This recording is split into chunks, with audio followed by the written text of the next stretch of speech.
بسم اللہ الرحمن الرحیم۔ السلام علیکم۔ میں ہوں آپ کے دل کی دوست doctor Madiha Ilyas, consultant cardiologist, اور میں آج آپ کے لیے ایک بہت ہی امپورٹنٹ ویڈیو لے کے آئی ہوں جس کے اندر ہم آپ کو بتائیں گے 10 ایسی بیماریوں کا جادوئی علاج جو کہ ہمارے معاشرے میں بہت زیادہ کامن ہے اور دوائیوں کے باوجود ہم اس پہ قابو نہیں پا سک رہے۔ اور ان بیماریوں میں کیا کیا شامل ہے جی؟ اس میں شامل ہے دل کی بیماریاں، پھیپھڑوں کی بیماری، دماغ کی بیماریاں، معدے کے مسئلے، مسلز اور بون کی دردیں، بی پی، شوگر، موٹاپا، ڈپریشن اور ارلی ایجنگ۔ جی تو آئیے دیکھتے ہیں کہ یہ جادوئی علاج آخر ہے کیا۔ جی تو یہ جادو ہے واک یا سیر یا چہل قدمی۔ اس سے پہلے کہ آپ مزید حیران و پریشان ہوں، ہم آپ کو بتاتے ہیں کہ واک کے ذریعے آپ کیسے اور کن کن بیماریوں سے بچ سکتے ہیں یا ان کا علاج کر سکتے ہیں۔ سب سے پہلے تو آتی ہیں دل کی بیماریاں۔ ہمارے پاس جب بھی کوئی پیشنٹ ہارٹ اٹیک کے ساتھ یا انجائنا کے ساتھ آتا ہے تو اس کی ایمرجنسی سچویشن ڈیل کرنے کے بعد ڈسچارج پر جس چیز کی ہم اسے تاکید کرتے ہیں وہ ہے واک یا چہل قدمی، کہ آپ نے روزانہ دن میں کم از کم 20 سے 30 منٹ کی واک کرنی ہے۔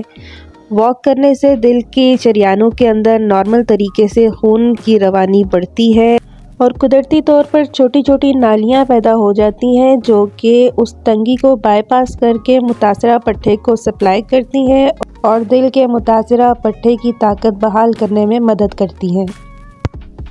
دوسرے نمبر پہ آتی ہے پھیپھڑوں کی بیماریاں یا سانس پھولنا۔ جب بھی مریض کوئی آ کے یہ شکایت کرتا ہے کہ ڈاکٹر صاحب تھوڑی سی مشقت کرنے پہ یا چلنے پھرنے پہ یا سیڑھیاں اترنے چڑھنے پہ مجھے سانس چڑھ جاتا ہے، اور ہم اس کی باقی تمام بیماریوں کو رول آؤٹ کرنے کے بعد اسے تجویز کرتے ہیں کہ آپ روزانہ واک کیا کریں۔ واک کرنے سے سانس کی نالی میں ہوا کی آمد و رفت میں اضافہ ہوتا ہے اور پھیپھڑوں کے سکڑنے اور پھیلنے کی قوت میں اضافہ ہوتا ہے جسے کہتے ہیں لنگ کیپیسٹی، اور اس طرح سے انسان کو نارمل مشقت یا سیڑھیاں چڑھنے اترنے پہ سانس نہیں چڑھتا۔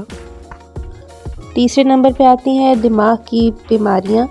اگر آپ ذہنی دباؤ کا شکار ہیں یا پھر آپ کو لگتا ہے کہ آپ کے ہاتھ یا پاؤں سن ہو جاتے ہیں یا آپ تھوڑی سی ذہنی مشقت کے بعد تھکاوٹ محسوس کرتے ہیں اور آپ کے مسلز پل ہو جاتے ہیں، تو اس طرح کے کیس میں بھی آپ کو واک کرنی چاہیے۔ واک کرنے سے دل کی دھڑکن تیز ہوتی ہے اور دماغ کی طرف خون کی روانی بڑھتی ہے جو کہ دماغ کی تندرستی کا باعث بنتی ہے۔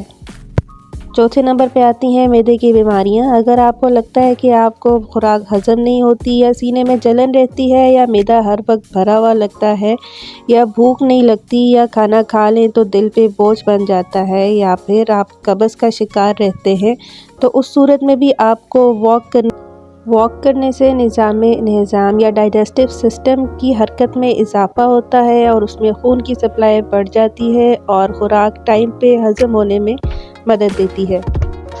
پانچویں نمبر پہ آتا ہے ہڈیوں یا پٹھوں کے مسائل، یعنی اگر آپ کے کندھے درد کرتے ہیں یا ٹانگیں درد کرتی ہیں یا جسم ہر وقت تھکاوٹ کا شکار رہتا ہے یا ہڈیوں اور جوڑوں میں درد رہتا ہے، تو ایسی صورت میں بھی آپ کو واک کرنی چاہیے۔ واک کرنے سے پٹھوں کی خون کی سپلائی بڑھتی ہے اور خون کے ذریعے وہ تمام نیوٹرینٹس اور وائٹامنس ان تک پہنچا دی جاتی ہیں جن کی ان کو اپنی نشو و نما کے لیے شدید ضرورت ہوتی ہے۔ چھٹے نمبر پہ آتا ہے ٹینشن، ڈپریشن یا انزائٹی۔ اگر آپ مستقل ڈپریشن کا شکار ہیں تو اس صورت میں بھی آپ کو واک کرنی چاہیے۔ واک کرنے سے نیچرل طریقے سے خوش رہنے والے نیورو ٹرانسمیٹرز ریلیز ہوتے ہیں جس سے ڈپریشن میں کمی آتی ہے اور انزائٹی بھی کم ہوتی ہے۔ ساتویں نمبر پہ آتا ہے بلڈ پریشر۔ بلڈ پریشر کا مسئلہ تب ہوتا ہے جب خون کی نالیاں سکڑ جاتی ہیں اور واک کرنے سے خون کی نالیاں قدرتی طور پر پھیل جاتی ہیں جس سے بلڈ پریشر نارمل رینج میں آ جاتا ہے۔ 8ویں نمبر پہ آتا ہے شوگر، ڈائبٹیز میلائٹس یا ذیابیطس۔ شوگر کا مسئلہ تب ہوتا ہے جب جسم میں انسولین کے خلاف ریزسٹنس ڈیولپ ہو جاتی ہے یا پھر جو جسم میں انسولین پروڈیوس ہوتی ہے وہ نارمل طور پہ کام نہیں کر رہی ہوتی، تو اس صورت میں بلڈ میں شوگر کا لیول انکریز ہو جاتا ہے۔ واک کرنے سے نیچرل طریقے سے جو خون کی شوگر ہے وہ مسلز تک منتقل کر دی جاتی ہے اور اس میں انسولین کی ضرورت نہیں پڑتی، تو واک کرنے سے شوگر قدرتی طور پر نارمل رینج میں آ جاتی ہے۔